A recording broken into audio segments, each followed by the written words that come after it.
The future is bright for Alaska, but with oil prices in the low $60 barrel range, this year's budget is very tight. As a result, it'll be difficult to fund the many things Alaskans wish to have in the budget.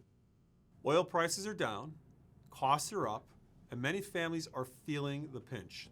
So today, I want to talk directly with you about next year's budget and my long-term plan for Alaska's finances and prosperity. We've been debating Alaska's fiscal future and the math problem of balancing the budget for over a decade.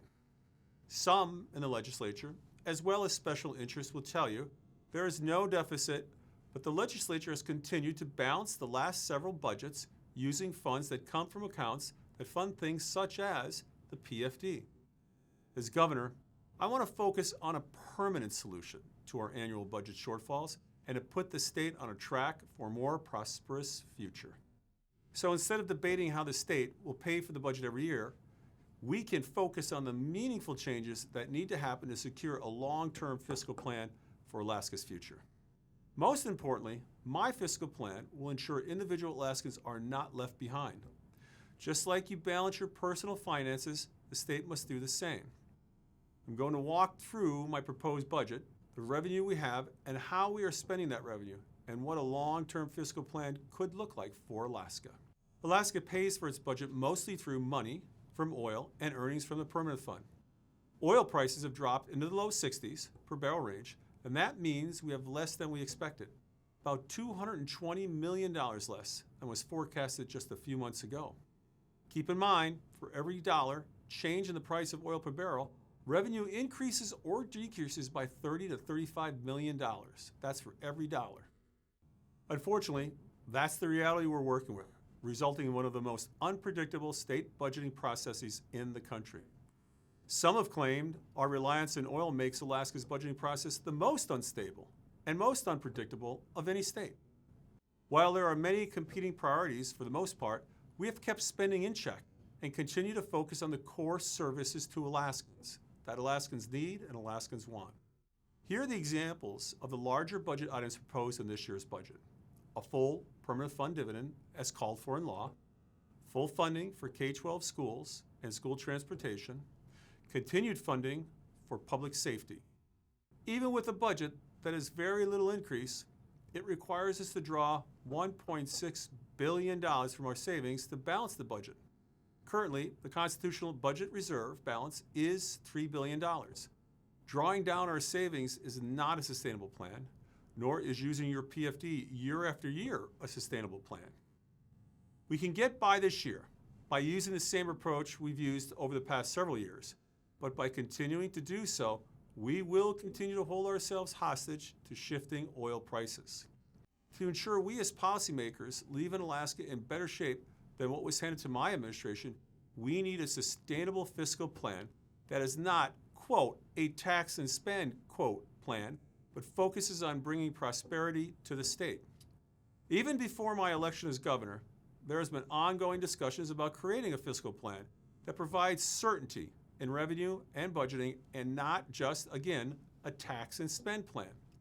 Throughout my tenure, I've exercised fiscal restraint and encouraged the legislature to create a sustainable fiscal plan.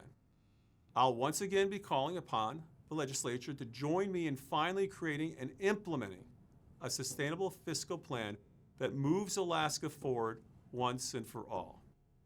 It's certainly time to act. So in January, I'll officially introduce that fiscal plan.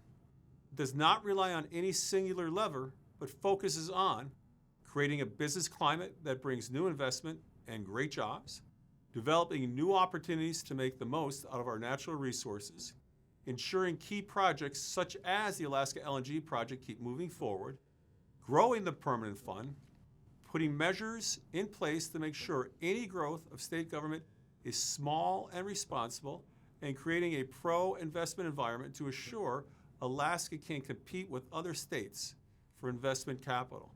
This is how we protect the PFD, create jobs, and avoid blowing through our savings over the long haul. This is how we diversify and grow the economy and leave our children a much better Alaska. If we do this, government will be effective and efficient, wealth will be generated through resource development and other industries, and the PFD will ensure that Alaskans share in the wealth created. This year's budget deals with the challenges in front of us. The long-term plan I'm rolling out will, however, help us take advantage of the opportunities ahead. I'm confident about Alaska's future. We have new oil coming online, great progress on the gas line, and huge potential in our minerals and forests, as well as untapped opportunity in the future AI, data, and digital world. At the end of the day, the state government is here to meet the needs of individual Alaskans. Alaskans are the welders, the fishermen, the teachers, the small business owners, and families who make this state work and make it great. My responsibility is simple. Use Alaska's dollars wisely and make fiscal decisions that protect the freedom and opportunity that define Alaska.